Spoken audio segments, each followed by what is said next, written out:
우리 다 같이 일어나셔서 오늘도 우리를 예배로 불러 예배케 하신 하나님께 감사하며 함께 사도신경으로 우리의 신앙을 고백하겠습니다. 나는 전능하신 아버지 하나님 천지의 창조주를 믿습니다. 나는 그의 유일하신 아들 우리 주 예수 그리스도를 믿습니다. 그는 성령으로 잉태되어 동정녀 마리아에게서 나시고 본디오 빌라도에게 고난을 받아 십자가에 못 박혀 죽으시고 장사된 지 사흘 만에 죽은 자 가운데서 다시 살아나셨으며 하늘에 오르시어 전능하신 아버지 하나님 우편에 앉아 계시다가 거기로부터 살아있는 자와 죽은 자를 심판하러 오십니다. 나는 성령을 믿으며 거룩한 공교회와 성도의 교제와 죄를 용서받는 것과 몸의 부활과 영생을 믿습니다. 아멘. 함께 고백하겠습니다.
예수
아버지, 아바 아버지, 아바 아버지, 나를 아시고 바라보시는 아바 아버지, 아바 아버지, 아바 아버지, 나를 도우시고 힘주시는 아버지.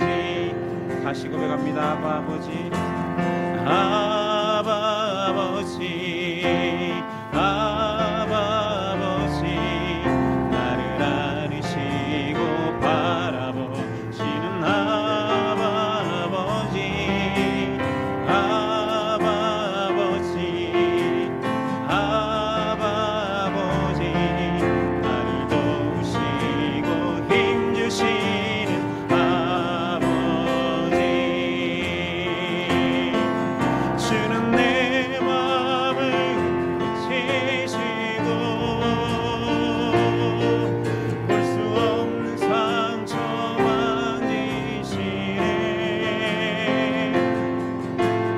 나를 아시고 나를 이해하시네. 내 영혼 새롭게 세우시네. 아바 아버지, 아바 아버지, 아바 아버지, 나를 안으시고 바라보시는 아바 아버지, 아바 아버지, 아바 아버지, 나를 도우시고 힘주시는 아버지. 주님은 내 마음을 고치시고 볼 수 없는 상처 만지시네. 나를 아시고 나를 이해하시네. 내 영혼 새롭게 채우시네. 주님은 내 마음을 고치시고 볼 수 없는 상처 만지시네. 나를 아시고 나를 이해하시네. 내 영혼 새롭게 세우시네. 주님은 내 맘을 고치시고 볼 수 없는 상처 만지시네. 나를 아시고 나를 이해하시네. 내 영혼 새롭게 세우시네. 주 나의 모습, 주 나의 모습 보네. 상은 나의 마음 보시네. 주 나의 눈물 아래 홀로 울던 마음 아시네.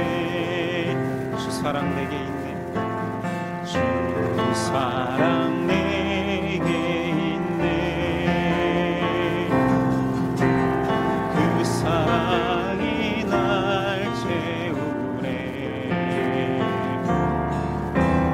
주 은혜 내게 있네. 그 은혜로 날 세우네. 세상 소망 다 사라져가도 주의 사랑이 끝이 없으니 살아가니 이 모든 순간이 주의 힘을 난 있는데 세상 소망, 세상 소망 다 사라져가도 주의 사랑이 끝이 없으니 살아가니 이 모든 순간이 주인의 힘을 나는 믿네. 우리 높여 부르겠습니다. 주 나의 모습 보내, 주 나의 모습 보내, 상은 나의 맘 보시네. 주 나의 눈물 안에 홀로 울던 맘 아시네. 주 사랑 내게 있네, 주 사랑 내게 있네. 그 사랑이 날 채우네. 주는 내게 있네. 그대로 날 세우네. 세상 소망 다 사라져가도 주의 사랑이 끝이 없으니 살아가니 이 모든 순간이 주인의 힘을 나는 믿네. 세상 소망, 세상 소망 다 사라져가도 주의 사랑이 끝이 없으니 살아가니 이 모든 순간이 주인의 힘을 나는 믿네. 세상 소망, 세상 소망 다 사라져가도 주의 사랑이 끝이 없으니 살아가니 이 모든 순간이 주인의 힘을 나는 믿네.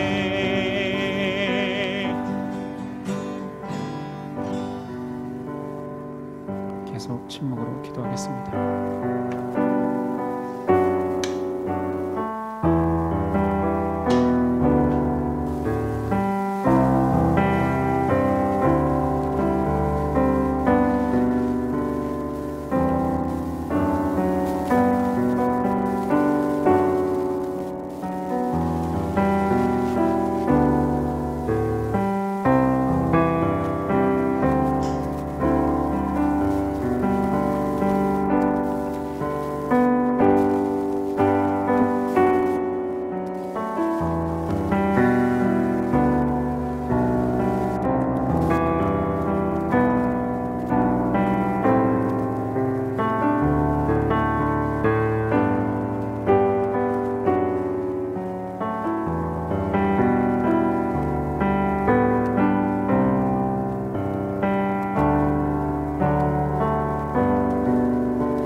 사랑하는 주님, 오늘도 예배 가운데로 불러주신 은혜에 감사드립니다.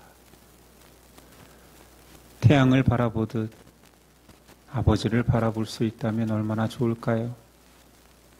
숨을 쉬듯 성령님과 호흡하며 우리의 발이 세상 가치에 서 있지 아니하고 그리스도의 가치에 서 있다면 얼마나 좋을까요? 하나님의 자녀답게 사는 것이 쉽지만은 않습니다. 그러나 하나님, 우리를 홀로 두지 아니하시고 날마다 성령님을 보내주셔서 동행하게 하시오니 이 자리에 있을 수 있고 하나님을 노래할 수 있습니다. 은혜에 망각하는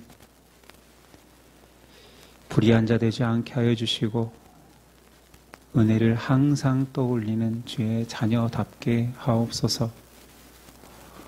세상에 태양 없이 살아가는 어둠의 사람들이 많습니다. 우리가 그 태양을 온전히 소개하고 우리 안에 작은 빛을 내뿜음으로 인하여서 그들이 예수 그리스도께로 다가올 수 있도록 역사하옵소서. 우리의 작은 소망이 세상 소망이 아니오라 하나님 나라의 소망이 되기를 원하오니 우리 안에 날마다 세상 가치관과 반하여 하나님 나라의 가치관으로 든든히 서가게 하옵소서. 말씀을 사모하게 하여 주시고 예수 닮은 사랑을 실천할 수 있는 우리 되도록 도와주옵소서. 예배에 감사하여 드린 예물 가운데도 하나님 역사하여 주시고 우리의 부족한 손길이 그러나 마음만큼은 하나님을 향한 귀하고 감사한 마음이오니 받아 주옵소서. 아픈 자들 치료하여 주시고 힘든 자들 위로하여 주시고 우리가 기도해야 될 많은 자들을 위해서 우리가 간구할 수 있는 귀한 성숙한 자녀 될 수 있도록 도와주시옵소서. 주님, 우리가 구할 것이 많습니다. 그러나 오늘 예배에 먼저 하나님의 말씀을 구하오니 성령님 심령에 새겨주는 말씀 되도록 역사하옵소서. 맡겨오며 예수 그리스도의 이름으로 기도드립니다. 아멘. 우리 일어나셔서 십계명 낭독이 있겠습니다.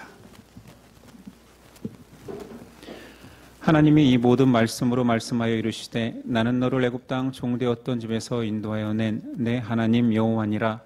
제1은 너는 나 외에는 다른 신들을 내게 두지 말라. 제2는 너를 위하여 새긴 우상을 만들지 말고 또 위로 하늘에 있는 것이나 땅에 있는 것이나 땅 아래 물속에 있는 것에 어떤 형상도 만들지 말며 그것들에게 절하지 말며 그것들을 섬기지 말라. 제3은 너는 내 하나님 여호와의 이름을 망령되게 부르지 말라. 제4는 안식일을 기억하여 거룩하게 지키라. 제5는 내 부모를 공경하라. 제6은 살인하지 말라. 제7은 간음하지 말라.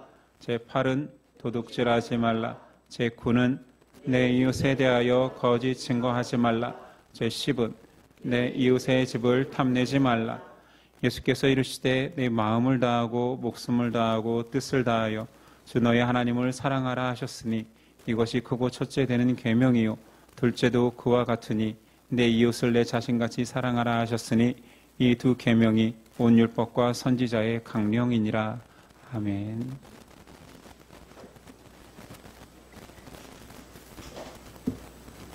오늘 우리에게 주시는 하나님의 말씀은 누가복음 11장 1절로 4절까지입니다. 제가 봉독해 드리겠습니다. 누가복음 11장 1절에서 4절입니다.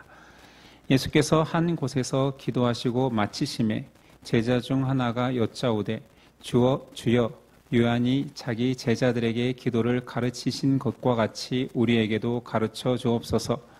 예수께서 이르시되 너희는 기도할 때 이렇게 하라. 아버지여 이름이 거룩히 여김을 받으시오며 나라가 임하시오며 우리에게 날마다 일용할 양식을 주시옵고 우리가 우리에게 죄지은 모든 사람을 용서하오니 우리 죄도 사하여 주시옵고 우리를 시험에 들게 하지 마옵소서 하라. 아멘. 오늘 말씀의 제목은 주께서 주신 기도문입니다.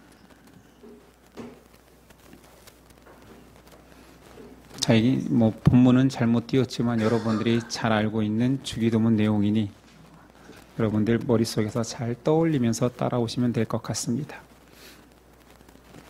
주께서 주신 기도문으로 말씀 나누겠습니다. 오늘 본문은 기독교인에게 굉장히 중요하게 여기는 주기도문 내용입니다.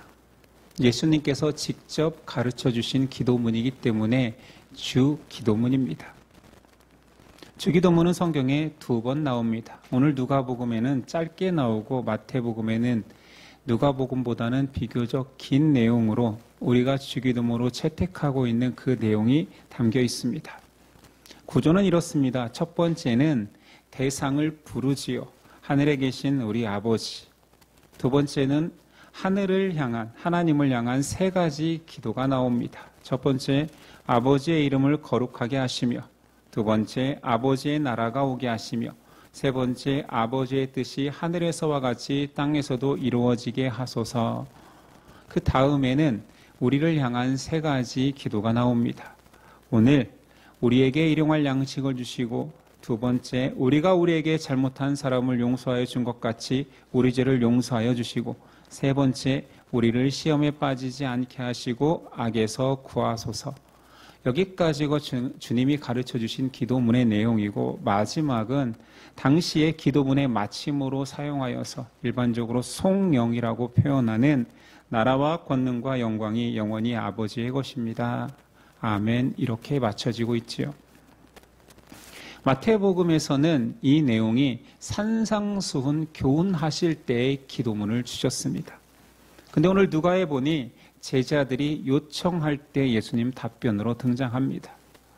어떤 것이 맞냐가 아니라 예수님 강조했던 것이요. 반복적으로 산상수훈에서도 하셨고 오늘 제자들이 물을 때 또 한번 가르쳐 주신 것입니다. 오늘 말씀 1절에 예수께서 한 곳에서 기도하시고 마치심에 제자 중 하나가 여짜오되 주여, 요한이 자기 제자들에게 기도를 가르친 것과 같이 우리에게도 가르쳐 주옵소서. 제자들이 기도를 모르지는 않았을 것입니다. 왜냐하면 너무나 많은 부분에서 예수님께서 직접 기도의 모범을 보여주셨거든요. 누가복음에서만 찾아봐도 많습니다. 누가복음 3장 21절 백성이 다 세례를 받을새 예수도 세례를 받으시고 기도하실 때에 하늘이 열리며, 누가복음 5장에 예수의 소문이 더욱 퍼짐에 수많은 무리가 말씀도 듣고 자기 병도 고침을 받고자 하여 모여오되 예수는 물러가사 한적한 곳에서 기도하시니라. 예수님 오병이어 직후에도 예수께서 따로 기도하실 때라고 9장에 나오고, 변화산은 기도하러 가서 변화된 곳입니다. 그리고 죽음을 직전에 둔 겟세마네 기도, 감람산에 가서도 기도하셨지요.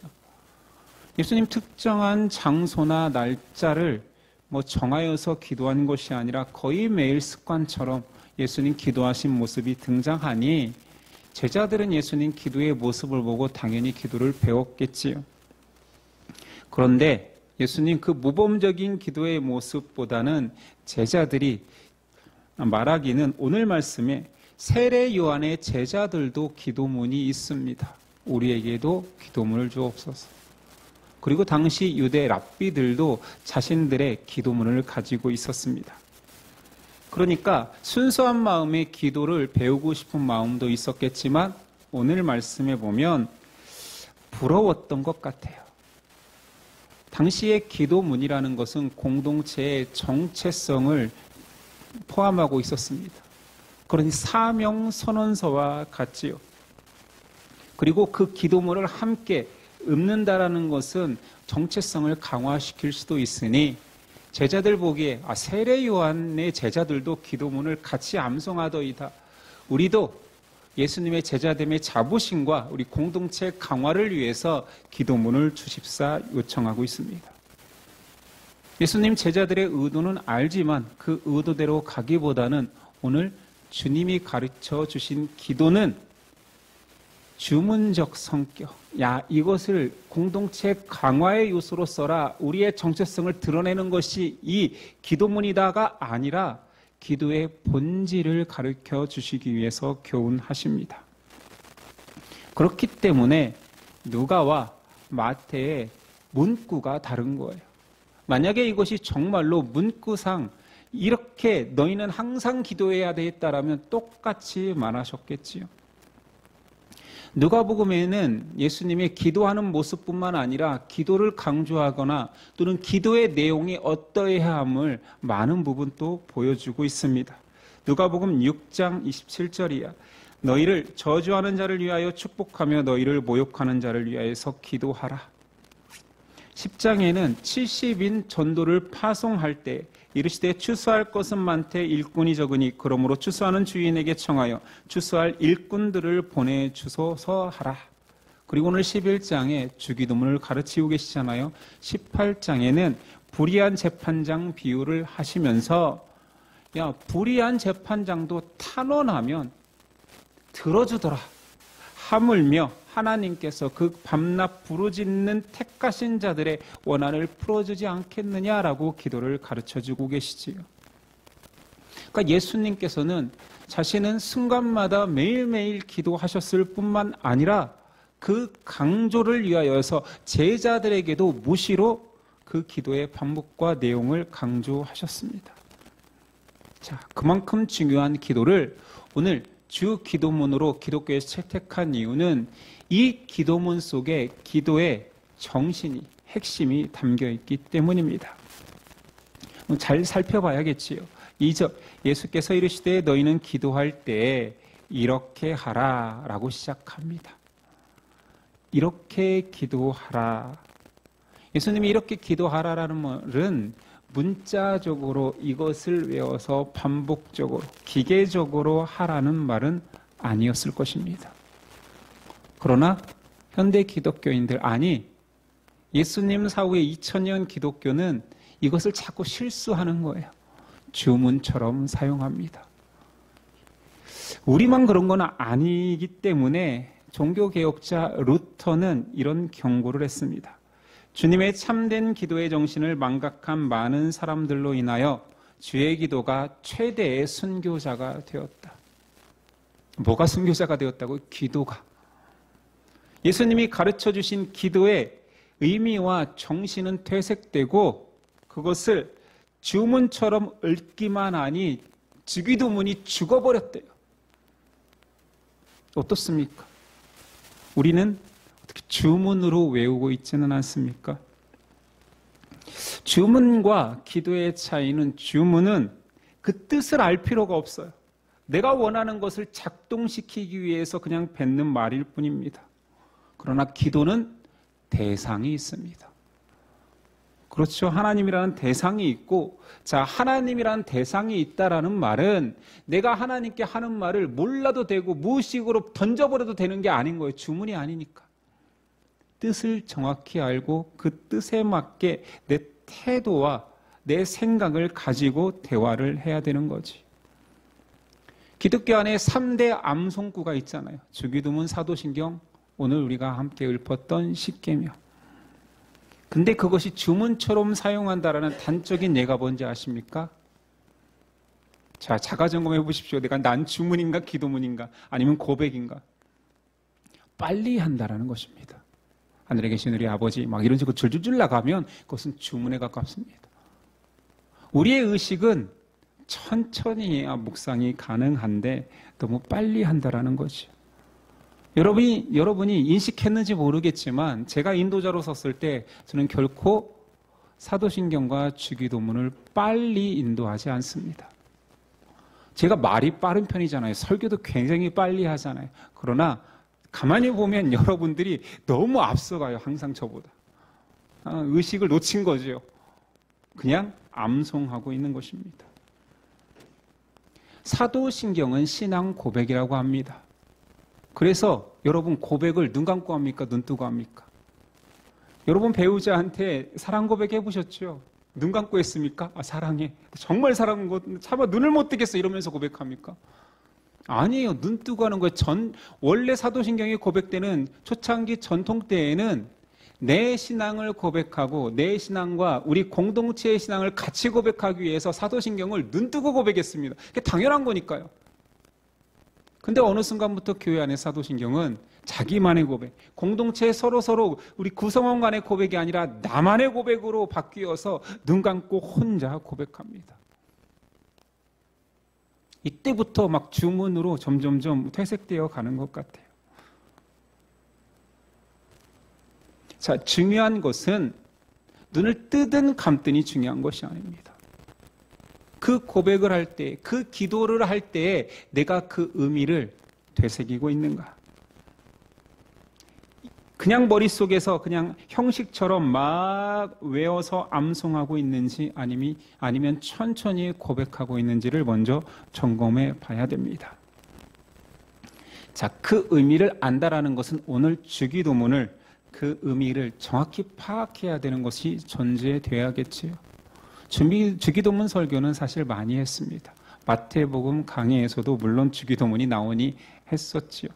자, 시작부터 그 주기도문은 파격적 선언으로 시작됩니다. 기도는 대상이 있다고 했잖아요. 그 대상을 하나님 아버지라 고백합니다. 대상이 없는 기도는 참 부질없는 허공의 외침이 되겠지요. 예수님은 자, 너희 기도문을 줄게. 그 시작은 아버지를 불러라.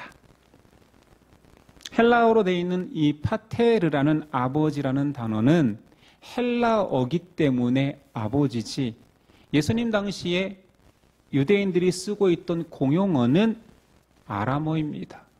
왜냐하면 위에 있던, 북쪽에 있던 바벨론 포로로 끌려갔던 사람들이 다시 내려왔잖아요. 바벨론의 언어인 아람어를 쓰고 있었습니다.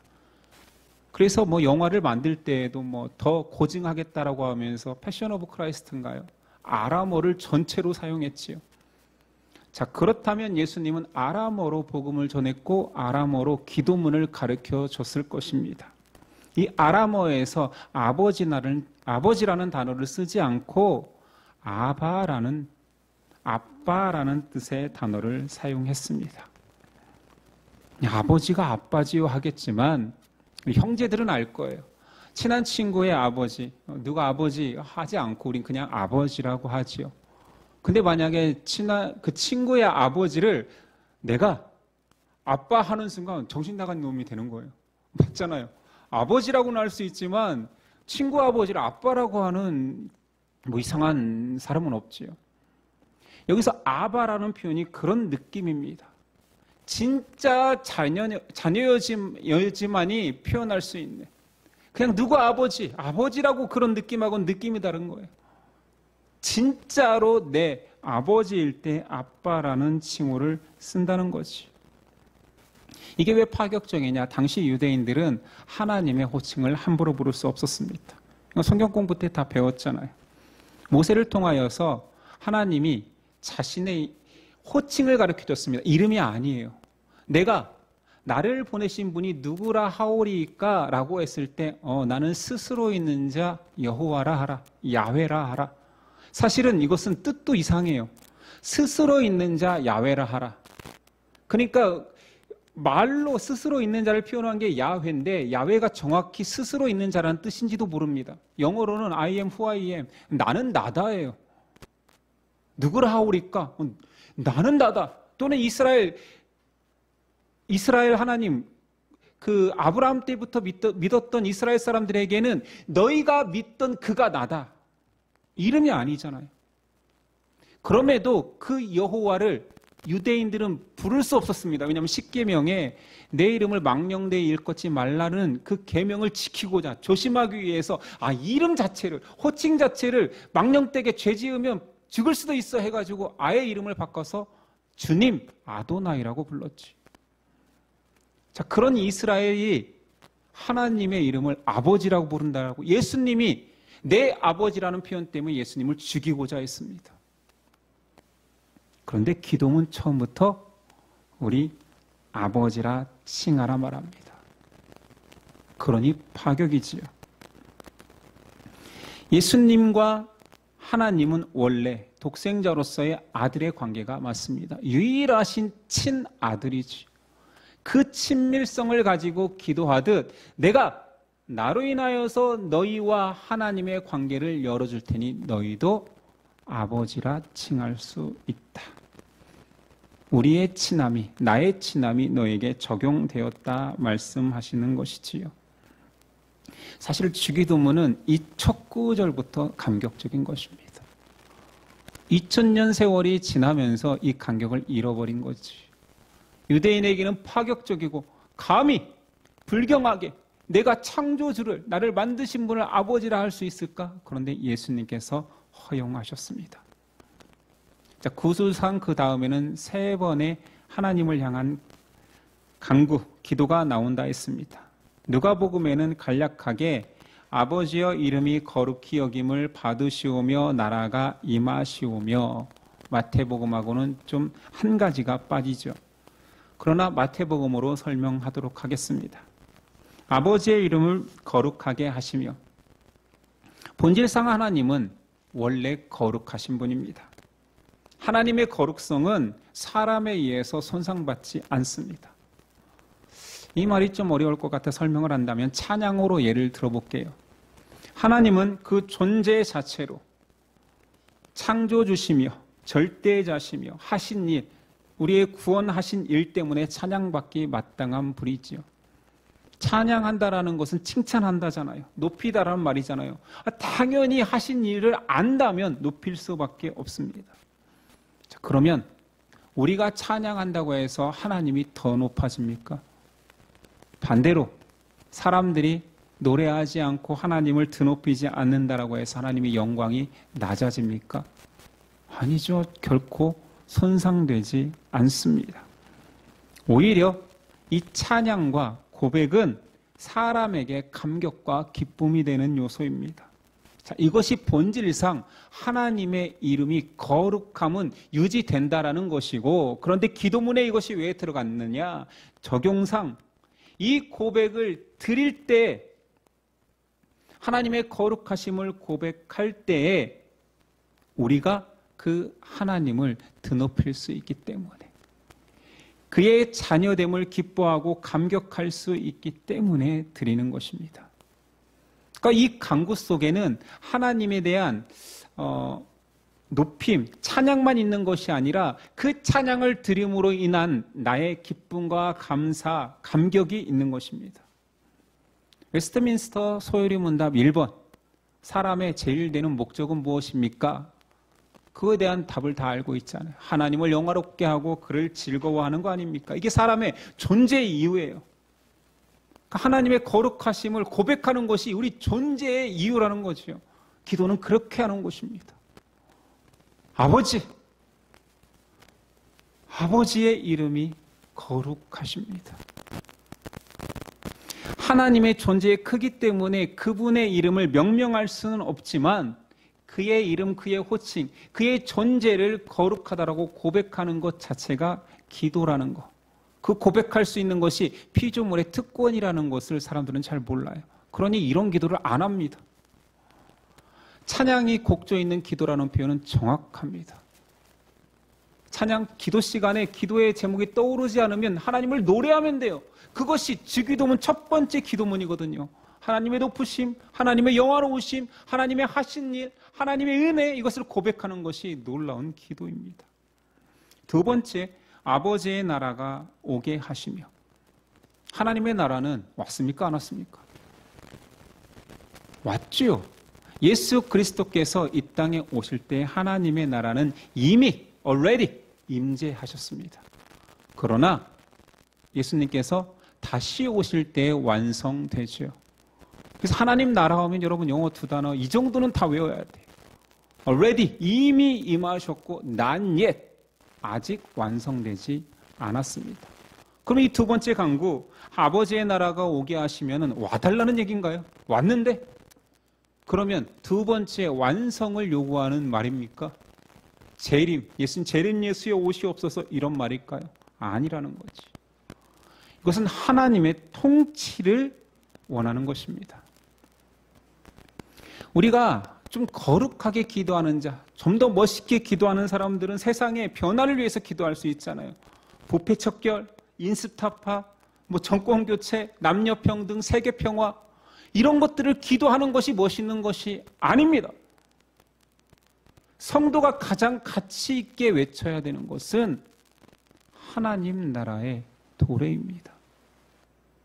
이미 임한 하나님 나라지만 하나님이 통치하시는 세상이 되도록 기도해야 되는 거지요.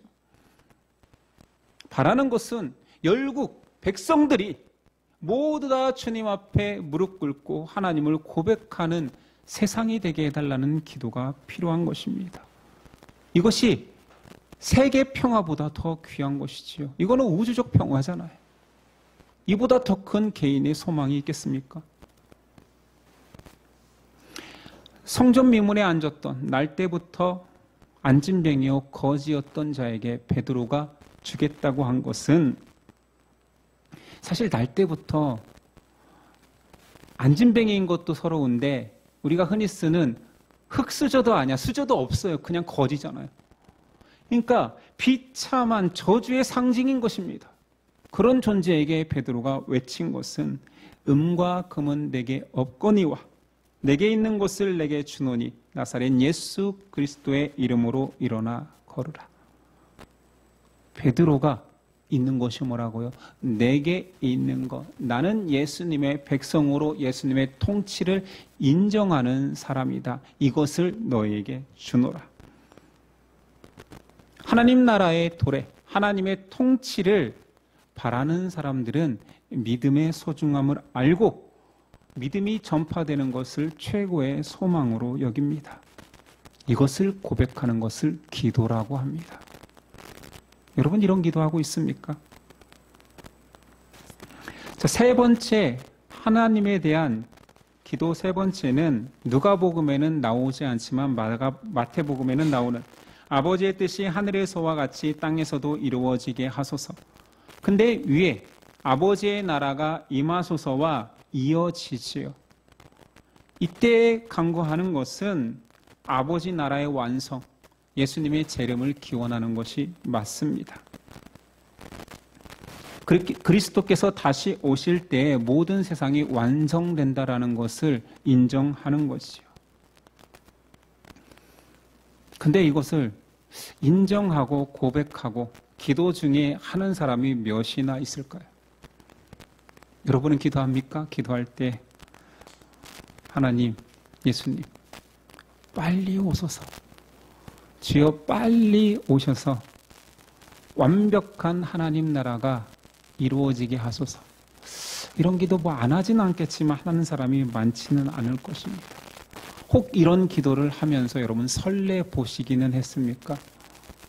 주님이 다시 오신다라고 성경에 표현된 묘사된 부분에서는 하늘에서 큰 나팔 소리와 천군 천사와 함께 임하시는 예수님을 묘사하고 있는데 그것을 묵상하며 여러분 가슴 설레 본 적이 있습니까? 살다가 이런 질문만을 받을 때가 있잖아요. 어떤 날씨가 좋으세요? 저는 그러니까 제가 좋아하는 날씨를 이야기하면 저는 이상한 사람 취급합니다. 저는 흐리고 바람 부는 날이 좋습니다. 왜 그런지 모르겠어요. 흐리고 바람 부는 날이 좋아요. 내가 왜 그럴까? 내가 약간 우울증 기질이 있나? 아니 뭔가 좀 이상한가? 나는 왜 보라색 좋아하지? 사이코가 좋아하는 색깔이라는데 그런 게 아니라 제 안에 설레는 날씨는 주님이 임재하는 날씨 같은 거예요. 물론 상징이겠지만 예수님 구름 타고 오신대요. 그럼 해는 없어야죠. 구름 타고 오셔야 되는데. 그리고 천군 천사와 함께 하는데 잔잔한 맑은 날일까요?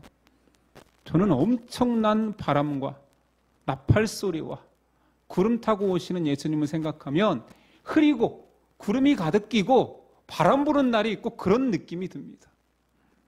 물론 제 느낌입니다. 성경적인 것도 아닙니다. 구름은 상징이라는 얘기를 분명히 드렸습니다. 신앙인이라면 을에 기도하면 간구, 기도하면 내가 필요한 것들을 요구하는 걸로만 알고 있는데 첫 번째 세 개가 어쩌면 간단하게 표현한다면 하나님을 높이고 찬양하고 그의 하신 일을 인정하는 것입니다. 그리고 진짜 간구가 있으니 하나님 나라의 도래, 하나님의 통치가 이루어지소서라는 간구가 들어가는 거지요. 자, 그 다음에는 사람을 향한 세 가지 기도가 나옵니다. 누가복음은 이렇습니다. 3절이야. 우리에게 날마다 일용할 양식을 주시옵고 우리가 우리에게 죄지은 모든 사람을 용서하오니 우리 죄도 사하여 주시옵고 우리를 시험에 들게 하지 마시옵소서 하라. 자, 마태복음의 내용으로 우리가 암송하고 있는 내용으로 나누겠습니다. 오늘 우리에게 일용할 양식을 주시고 이 일용할 양식이 문제가 됩니다. 기독교인의 기도에 굉장히 큰 방향키가 돼요. 예수님조차 성도들에게 일용할 양식, 오늘의 양식을 달라고 기도하라고 가르쳐 주셨다. 이렇게 해석하는 사람이 많지요. 그러니 우리가 사실 밥 한 끼 달라고, 오늘 밥 달라고 기도하진 않잖아요. 밥을 사 먹으니까 돈 달라고 기도하는 거, 부자 되게 해달라고, 아니 오늘 거 말고 내일 것도 그래도 최소한 1년 거는 먹고 살아야 되겠지요 라고 이렇게 확장시키는데 이 기도문을 사용한다라는 거지.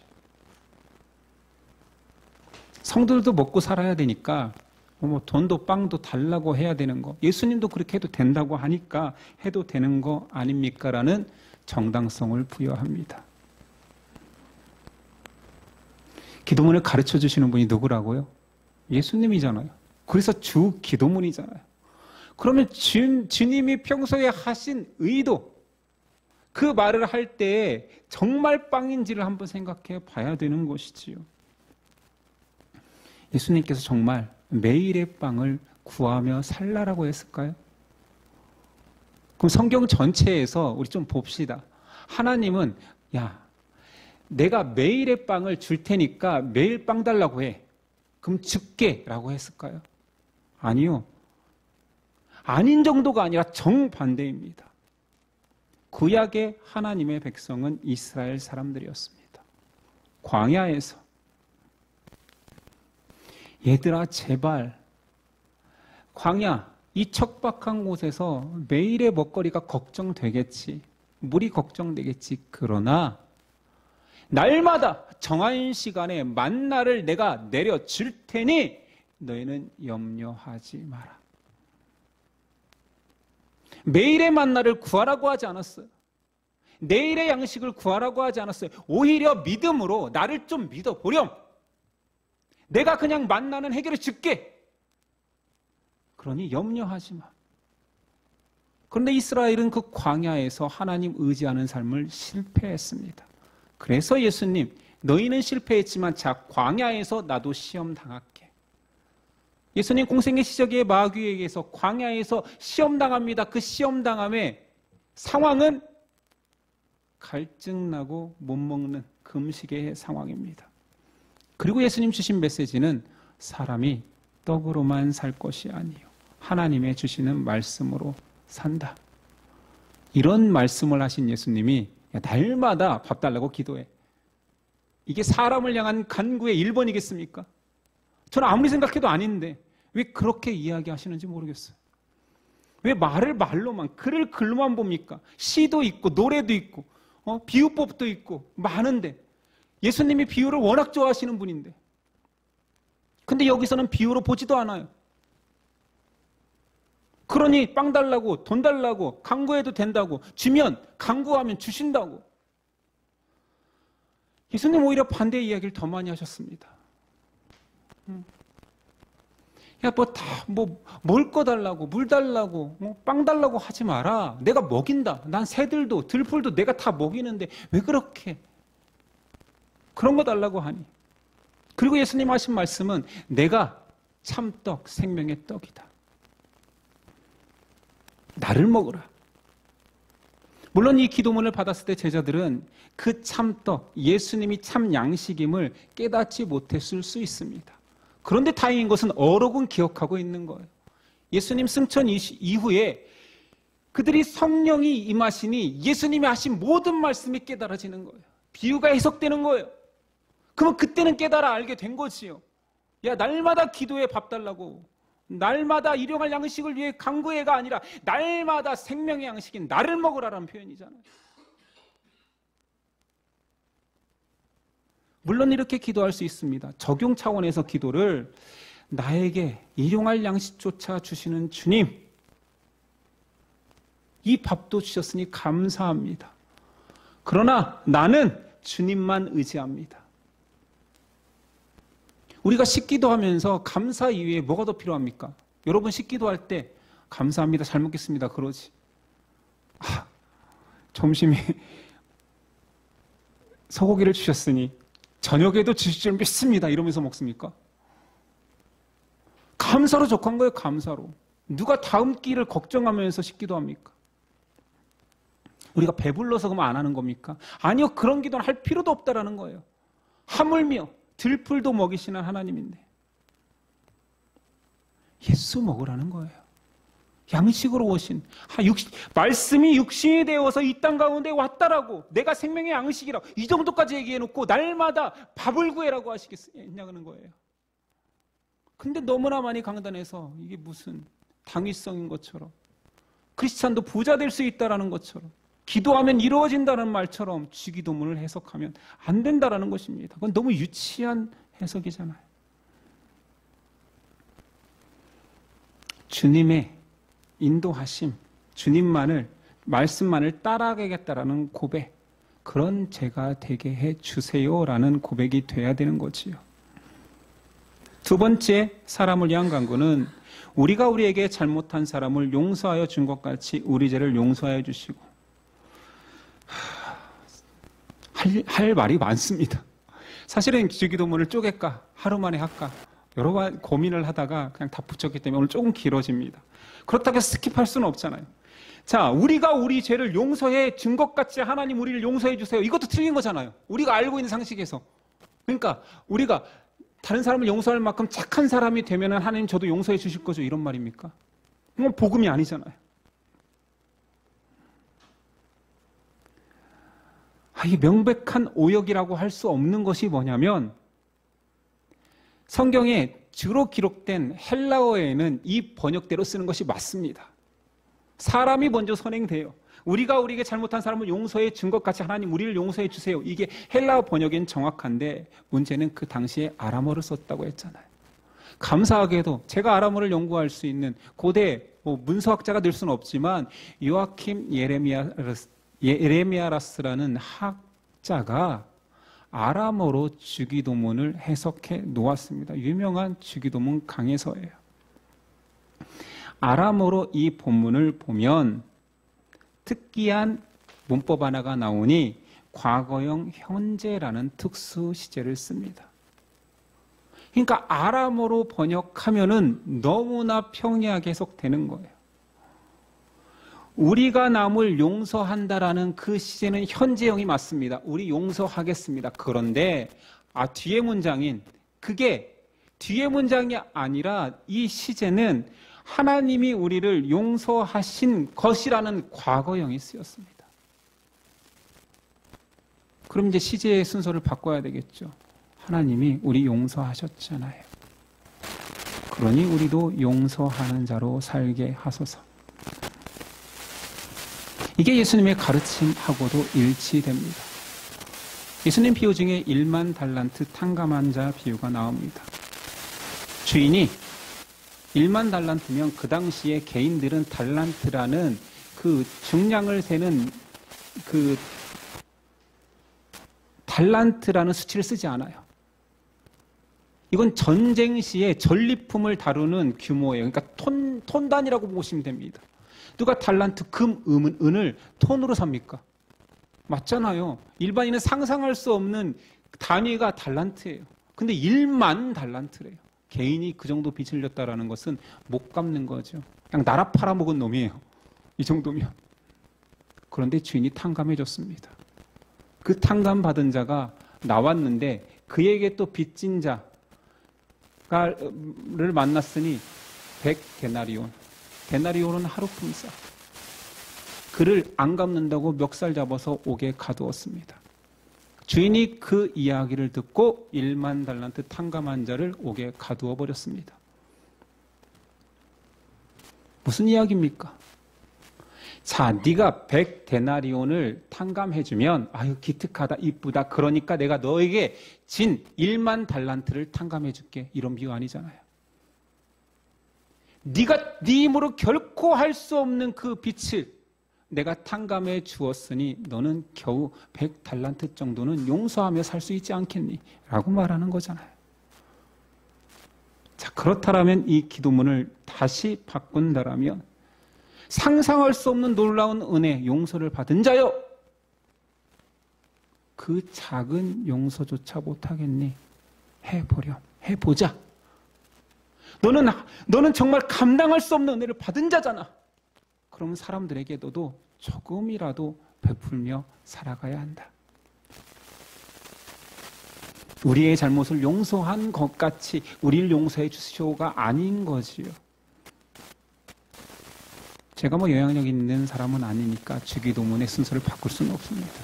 그러나 여러분들은 기도할 때 이 순서를 꼭 기억하십시오.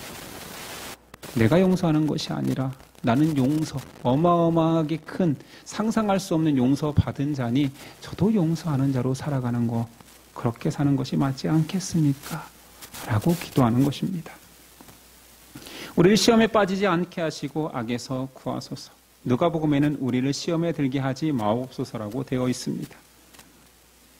이것은 시험이라는 단어를 좀 알아야 되죠. 야고보서에 보면 시험을 만나거든 기뻐하라. 그런데 그 1장 바로 밑에 뭐라고 되어 있냐면 하나님은 아무도 시험하지 않으신다. 뭐죠? 요즘은 상식이어서 이 시험이 다른 개념의 시험이라는 걸 다 알고 있습니다. 시험은 3가지 개념을 가지고 있습니다. 만약에 이것이 3가지 개념의 다른 뜻이 아니라면 서로 모순이잖아요. 시험을 당하거든 기뻐하라. 하나님은 시험하지 않으신다. 모순이지만 시험의 3가지 개념을 여러분 아셔야 됩니다. 첫 번째는 테스트입니다. 테스트도 시험이잖아요. 그냥 테스트로 기억하지 말고 테스트라는 것이 있는데 이것은 점검. 애들 중간고사, 기말고사, 실력 점검. 단순히 편가르고 순위를 정하기 위한 것이 아니라 너의 약함이 무엇인지, 어떻게 공부해야 되는지, 바르게 성적을 향상하는 것이 무엇인지 알아야 된다. 점검. 첫 번째 시험은 점검입니다. 아브라함에게 아들 이삭을 바치라 했습니다. 점검. 네가 나를 사랑하는지 신뢰하는지 아닌지 내가 점검하겠다. 점검은 믿음의 성숙도를 높이고 발전시키기 위해서 하나님이 쓰시는 도구입니다. 테스트, 점검. 두 번째는 트라이얼, 서퍼링스라고 할 수 있는 시험은 시험이지만 환난은 고난에 가깝습니다. 정금이 되려면 뜨거운 풀무에 담가서 불순물을 녹여야 됩니다. 그렇죠? 테스트와 이 트라이얼의 차이는 제가 아이 비유를 써볼게요. 부모가 아이를 아장아장 잘 못 걷는 아이를 발을 걸어 넘어뜨리지 않습니다. 맞죠? 스스로 넘어지는 거죠. 환난 시험은 이런 것입니다. 부모가 안 넘어지게 할 수 있어요. 업고만 다니면 되잖아요. 그런데 넘어질 수밖에 없는 상황을 허용함으로 인하여서 그가 스스로 일어날 수 있게 하는 것, 바라보고 기다려주는 것, 이게 트라이얼입니다. 성도에게 이런 환난과 고난이 있지요. 그건 하나님이 넘어뜨린 것이 아닙니다. 그냥 허용하는 겁니다. 왜냐하면 성숙되이 자랄 수 있도록. 야고보서 1장에 나오는 시험을 당하거든 기뻐하라가 이 트라이얼에 가깝겠지요. 세 번째는 템테이션, 유혹입니다. 이거는 마귀와 죄로 인하여서 야기되는 문제지요. 이 일은 다윗이 밧세바를 보고 음욕이 동하여서 간음한 사건이 바로 이 템테이션입니다. 시험 당했지요. 그렇지만 다시 하나님 앞에 나아가 회개하고 돌이킴을 얻었습니다. 자, 이 차이가 이제 보이십니까? 마지막 템테이션은 그 시험이 하나님이 낸 것이 아니라 그가 스스로 죄의 유혹에 빠졌기 때문에 하나님은 징계하십니다. 다윗은 징계받아 그 태중의 아이를 잃었습니다. 주기도문에 쓰인 우리를 시험에 빠지지 않게 하시고를 끊고 악에서 구하소서를 한다라면 이 시험에 빠지지 않게를 두 번째 트라이얼과 템테이션으로 볼 수도 있고, 어떤 신학자는 이것을 합쳐버리는 순간 템테이션밖에 없다. 왜냐하면 악에서 구하소서니까. 자, 어렵게 표현한 것 같지만 주기도문에서 우리를 시험에 빠지지 않고 악에서 구하소서라는 말은 그냥 우리의 삶을 돌아보면 됩니다. 우리 삶의 여정에서 우리 고난 당하잖아요.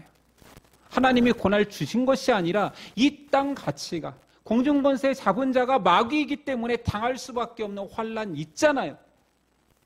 그 속에서 하나님을 부인하거나 하나님을 원망하지 아니하고 하나님을 더 신뢰하며 믿고 따르는 자 되게 해달라는, 또는 죄악에 빠진다라면 다윗처럼 바로 회개하여서 하나님 앞에서 긍휼함을 입은 자가 되게 해달라는 고백입니다. 됐지요? 그런데 많은 신앙인들이 이 탐욕과 욕심이 가득한, 어찌 보면 그 넘실거리는 바다와 같은 곳에서,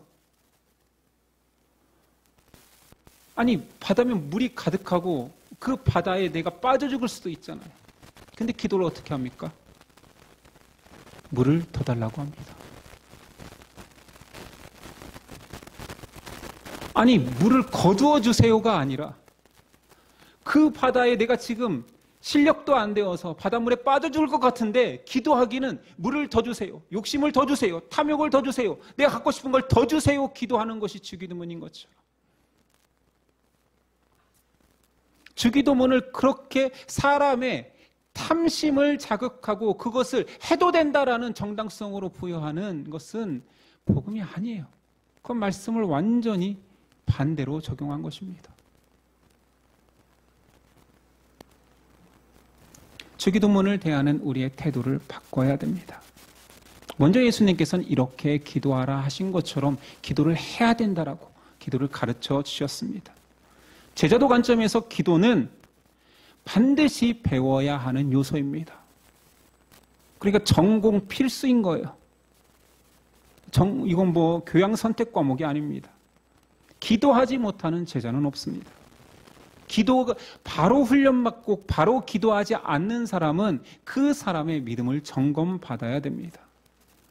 그런데 기도라는 것을 우리는 개인적으로 여기기 때문에 어느 누구도 목사한테 와서나 신앙인 성숙한 사람한테 가서 저 이렇게 기도하고 있는데 괜찮습니까? 묻는 적 없어요.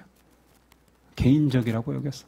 오히려 뭐 그런 걸 기대하지 않아요. 오히려 앞에서 리더하는 사람들이 탐심을 자극하고 뭔가 기도는 도깨비 방망이처럼 요술 봉처럼 사용하여서 간구해라, 얻는 대로 주신다, 간구하는 대로 준다 라고 요구하는 게 더 많지요. 예수님은 기도문을 가르쳐 주셨습니다. 제자들은 아마 시작 부분에는 우리도 세례 요한처럼 우리의 자부심을 가질 수 있고 우리 스스로 연대를 강화시킬 수 있는 기도문이 필요해서 달라고 했을지 모르지만 예수님은 그것에 부응하지 않으셨습니다. 옳다거니 네가 기도가 궁금하니? 자, 기도란 이런 것이다. 오히려 바른 정신을 가르쳐 주셨지요. 그리고 한 번만이 아니라 여러 번 산상수훈, 예수님 복음의 정서가 담긴 그곳에서 기도문을 가르쳐 주셨습니다. 아니 가난한 자는 복이 있다 했는데 예수님 기도문에서는 야 날마다 먹을 거 달라고 기도해. 앞뒤가 안 맞잖아요. 여러분 기도에 대한 태도를 바꿔야 됩니다. 기도는 내가 갖고 싶은 것을 요청하는 간구의 수단이 아닙니다. 기도는 정체성이에요. 아버지로 시작하잖아요. 아버지만 외쳐도 기도는 완성이에요. 아버지로 시작해서 아버지로 끝나도 됩니다. 여러분 지금은 우리가 주일날 다 같이 통성기도 시간을 30분씩 안 갔지만 과거에 여기서 기도하고 음악 틀어놓으면 여러분들 다 침묵하고 저 혼자 소리 꽥꽥 지르고 있을 때 제가 제일 많이 지른 말이 뭔지 아십니까? 기억나세요? 저도 기도하다 보면 지치고 할 말이 없을 때 있거든요. 근데 통성기도 하자고 해놓고 목사가 목소리 안 내면 뒤에 누가 따라합니까? 그래서 제가 통성기도 할 때 제일 많이 한 말은 아버지 저것들 기도 좀 하게 해주세요. 그런 건 아니고요. 그냥 제가 기도할 말이 안 떠오르면 저는 아버지 주여 아버지 이러다 끝날 때도 있습니다. 내가 아버지라고 고백하는 순간 이것은 신비 아닙니까? 창조주가 내 아버지래요. 아버지라고 부르는 순간 그분은 응답하셔야 되잖아요. 그렇게 목 놓아 부르는데 그분이 외면하시겠습니까? 그러니 아버지만 불러도 신비는 시작됩니다. 기도는 신비로운 만남입니다. 주님이 가르쳐 주신 것은 그건 거예요. 야, 이거 놀랍다. 야, 니네 아버지 보고 싶다고 했잖아. 불러. 네, 아버지. 아빠, 불러봐. 그런 의미에서 기도는 또한 특권입니다. 아무나 부를 수가 없어요. 옆집 아이가 나를 부를 수는 없어요. 정확한 관계성이 있는 사람만 부를 수 있고, 부르면 응답하시고 우리 안에 필요한 것들을 요구하면 주십니다. 자, 이게 준다는 거와 우리 탐욕하고의 다른 것을 마지막으로 떠올려 봅시다. 하나님이 거룩하다는 고백으로 시작합니다. 자, 거룩하신 하나님, 그 하나님 앞에 나의 간구가 세속적일까요? 자, 이 말 잘 떠올려야 됩니다. 하나님이 너무 거룩하고 존귀한 분이에요. 여러분 거기 가서 뭐 달라고 하실래요? 지금 머릿속에 떠올려 보십시오. 아, 나 집, 뭐 이런 거 있잖아요. 나 땅. 더 큰 건 뭐가 있습니까? 나 유명세. 뭐 달라고 하실래요? 거룩하신 내 아버지 앞에 가서 뭘 달라 하시렵니까? 아버지의 영광을 손상시키는 것을 감히 얘기할 수 있을까요? 어떤 분은 이렇게도 얘기해. 안 친하니까 그렇다. 친하면 달라고 할 수 있다. 친하면 돈도 뭐 절도 달라고 다 달라고 할 수 있다. 아니요. 하나님하고 친함하고 상관이 없어요. 하나님을 정확히 안다라면 내 간구가 보입니다. 자, 그래요. 우리가 필요한 거 그걸로 합시다. 자, 집 달라고 합시다. 집 살 수 있는 돈 달라고 합시다. 주실까요? 안 주실까요? 이거 대답 잘하세요. 아멘 하는 사람만 주실 줄로 믿습니다. 대답 잘하세요. 집 있는 사람들은 지금 없다 이거지. 필요 없다 이거지. 2개 달라고 하면 되지. 자녀들한테 물려줄 집 주세요 할 수도 있잖아요. 자, 다시 물어볼게요. 자, 집 달라고 하면 주실까요? 안 주실까요? 안 주실 것 같죠? 전 준다고 믿습니다. 난 집 생길 거야. 아니, 필요하면 주시겠죠. 너무 성의 없습니까, 답변이? 거룩하신 아버지께 내가 정말 집 없어서 헐벗고 굶주리면 달라고 안 해도 주시겠지요. 꼭 달라고 해야 주면 그게 내 아버지 맞습니까? 여러분, 달라면 밥 줄 거예요? 안 달라고 하면 안 주실 것 같아요? 그러면 여러분들의 믿음이 손상된 거예요. 그러면 목사님 말은 뻔히 다 아시니까 간구할 필요도 없다는 말 아닙니까? 아니요, 그 말이 아니라 쓸데없는 거 말해도 돼요. 근데 그것이 이루어질 것처럼 믿지는 말라라는 거야. 아니, 하라니까. 돈도 달라고 하고 명예도 달라고 해봐. 할 수는 있어. 입이 달렸잖아. 그리고 관계성도 있잖아. 친하다며 해봐. 그렇지만 기대하지는 마. 응답받을 걸 기대하지 말라라는 거예요. 그것을 기대하는 것 자체가 불신앙이에요. 하나님이 거룩하신데, 거룩하신 하나님 앞에 쓸데없는 거, 내 탐욕적인 거, 내 욕심을, 내 허영을 자극할 만한 것을 달라고 했을 때 하나님이 덜컥 주면 그게 좋은 분이냐고요. 좋은 아버지냐고요. 우리 아이들은 정말 필요한 거 있으면 저한테 얘기합니다. 엄마한테는 얘기하지 않아요. 단호하게 자르거든요. 근데 내가 보니까 우리 교회 교인들 전반적으로 그래. 엄마들은 안 사주는데 아빠들은 사줘. 그래서 꼭 아빠한테 아빠를 꼬드겨. 하나님은 안 통합니다. 하나님은 안 통해요. 너한테 필요 없는 거, 우리한테 필요 없는 거 허영심을 자극하기 위해서, 아니면 그에게 정말 필요하다고 느끼지만 더 성숙한 분이 보기에 필요 없는 것은 안 주십니다. 그리고 오늘 주기도문은 이렇게 끝나는 것이 아니라 바로 밑에 예화가 있고 마지막에 결론부에 뭐라고 나오느냐. 누가복음 11장 23절. 너희가 악할지라도 좋은 것을 자식에게 줄 알거든. 너희는 그렇다는 거예요. 너희는 악하니까 아이폰도 사주고 아이패드도 사주고 그런다는 거예요. 하물며 너희 하늘 아버지께 구하는 자에게 더 큰 게 뭐가 있죠? 자동차 사주지 않겠느냐? 라고 하지 않고 성령을 주시지 않겠느냐? 와, 우리의 기대가 다 무너져요, 여기서.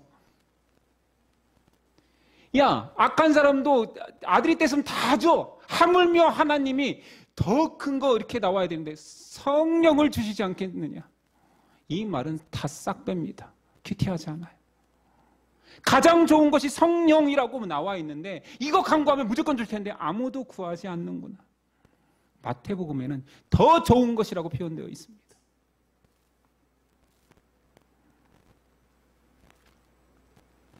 결론이 나오지 않습니까? 여러분 하십시오. 집도, 차도, 부귀도, 명예도, 건강도 달라고 다 하십시오. 필요하면 주십니다. 근데 그것을 자랑 좀 하지 마. 자랑 좀 하지 마. 미쳐버리겠어 내가 아주 그 자랑질 때문에. 간증이라는 이름으로 교회 안에서 자랑 좀 하지 마요. 역겨워 죽겠어요. 제가 가난해서 그래요. 그게 하나님이 주신 것처럼 말 좀 하지 마. 지가 주일 예배 빠져가면서 일해가지고 번 돈이면서 하나님이 주신 것처럼. 설사 받았어도 자랑하면 안 되잖아요. 부를 자랑할 수는 없잖아요. 가난한 자들이 얼마나 가슴 아프겠어요. 근데 교회에서 그걸 시킨다니까 마이크 앞에 서서 자랑해라. 저한테 한번 부를 줘보십시오. 제가 자랑 하나 쓰나. 난 모르게 쓰지 그걸 왜 자랑하고 앉았어. 그거는 기독교 아니잖아요. 제가 우리 교회니까 이런 얘기 할 수 있어요. 개척교회 목사에서 참 편합니다. 어디 가서 기성교회에서 이런 얘기하면 진짜 저 젊은 것이 싸가지가 없네. 이런 얘기하지 않겠어요? 우리에게 좋은 것은 예수님이 말씀하십니다. 성령을 주지 않겠느냐. 여러분 기도 제목에 뭐가 들어가야 돼요? 성령 충만. 예수님의 기도 제목에 절대 빠지지 않는 이유가 뭡니까? 성령을 경험하게 하소서. 이게 가장 좋은 거거든요. 이거 간구하지 않으면서 뭘 간구하겠다라는 거예요. 오늘 예수님께서 기도를 가르쳐 주셨습니다. 내 편한 대로, 내 욕구대로 해석하지 마세요. 어렵지도 않습니다. 이것을 뭐 책 한 권 읽어야지 주기도문 강해라고 해서 읽을 필요도 없어요. 뭐 원어를 찾아볼 필요도 없어요. 그냥 내가 알고 있는 정확한 예수님이 주신 기도문이라면 너무 쉽게 해석이 됩니다. 기도는 하나님 만나는 거다. 자녀가 하나님 거룩하신 하나님 앞에 가서 정말 구해야 할 것이 무엇이냐. 달라고 하면 주신다. 아니, 너에게 필요한 모든 것은 공급되고 있다. 그러나 너무 큰 은혜를 받은 자여, 그 은혜를 조금이라도 사용할 수 있는 자가 되게 해달라고 기도해야 되지 않겠니? 용서도 하고 베풀기도 하고. 이 신비한 만남을 허락하신 예수 그리스도께서 기도문을 주셨습니다. 이 기도문을 외울 때마다 우리에겐 주문이 아니라 특권이고 신비고 내 정체성이 바로 세워짐을 기억하십시오. 너무 빨리 이렇게 암송하지 마시고요. 아버지 부르면서 아버지의 이름도 높이고 내가 아버지의 자녀 다음으로 살아가는 것이 무엇인지 이 기도 속에 담겨 있으니 제가 그런 자녀 되겠습니다. 아버지. 그렇게 기도하는 저와 여러분 됐으면 좋겠습니다. 기도하겠습니다. 이 시간 제가 기도하지 않고 주님이 가르쳐 주신 기도를 우리 함께 드림으로 기도를 마치겠습니다. 하늘에 계신 우리 아버지, 아버지의 이름을 거룩하게 하시며 아버지의 나라가 오게 하시며 아버지의 뜻이 하늘에서와 같이 땅에서도 이루어지게 하소서. 오늘 우리에게 일용할 양식을 주시고 우리가 우리에게 잘못한 사람을 용서하여 준 것 같이 우리 죄를 용서하여 주시고 우리를 시험에 빠지지 않게 하시고 악에서 구하소서. 나라와 권능과 영광이 영원히 아버지의 것입니다. 아멘. 일어나서 결단 찬송 드리겠습니다.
이제는 우리 주 예수 그리스도의 그 큰 은혜와 아들을 보내신 하나님의 사랑과 성령의 교통하심이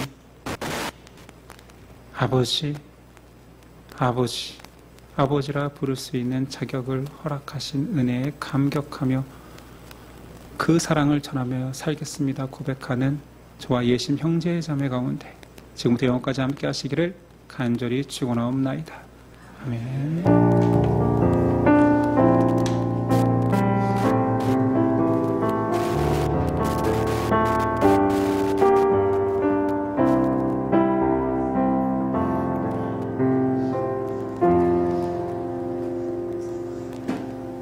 우리 옆 사람과 고백했으면 좋겠습니다. 하나님이 내 아버지야.